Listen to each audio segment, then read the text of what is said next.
По-голямата част от монетите са византийски от 13 и 14 век. Сред находките има и парични знаци от периода на Османската империя. В района на некропола досега археолозите са намерили златни и сребърни накити. Сред находките има и апликации на дрехи. В момента сме свидетели на една от находките, които се появяват точно на обекта. Представляват две копченца, които много рядко са свързани помежду си с запазена част от връвчица. Тези копчета са едни от най-срещаните елементи в късно средновековното облекло. Тяхната функция е по-скоро като украса.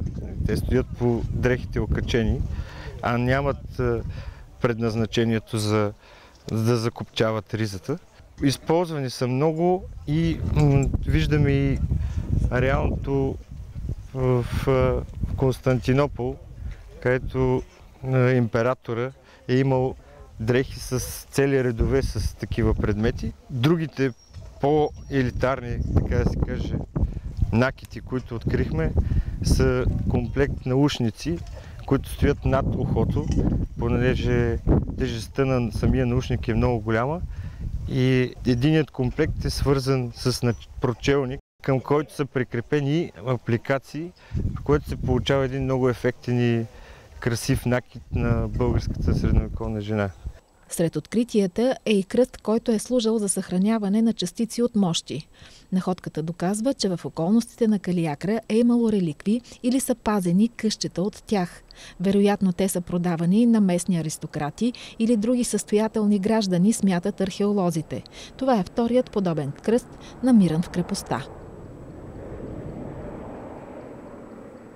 Проучванията през този сезон са в пространството около църквата Света Богородица. Изследвани са близо 60 гроба от разкрития на Калиакра некропол. Археолозите са се натъкнали на изключително любопитни факти. Храма, в който се намираме, е така наречената църква номер 2 на Калиакра.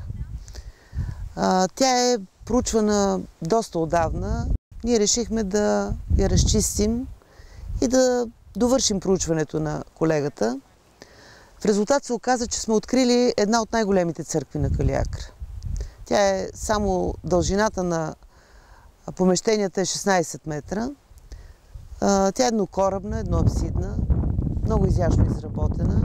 Имала е керамопластична украса по стените.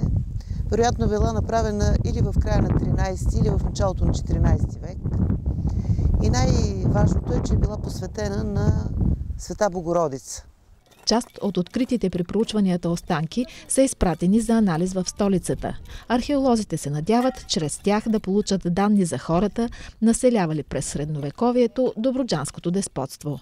В продължение на темата за начините, по които се погребваме, са и тези гробове около църквите номер 1 и 2 на Калиакра, един от който, от многото гробове открити в този участък, показва един малко по-различен начин. Тук отново имаме една погребана жена, само че малкото детенце е леко по-нагоре и северно от нея.